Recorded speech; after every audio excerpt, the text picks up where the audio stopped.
চোরের মুখে চুনকালি মাখিয়ে থানায় হাজির জনতার। জানা গেছে ওই দুই যুবক বেশ কিছুদিন ধরে টুনবাড়ি চা বাগান এলাকার বিভিন্ন বাড়িতে একাধিক সামগ্রী চুরি করেছে। আর এদিন হাতে নাতে ধরা পড়ে যায় ওই দুই যুবক।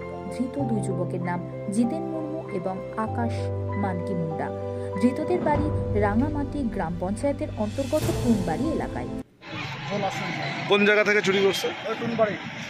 আপনার নাম কি? কষ্টু রাউতিয়া।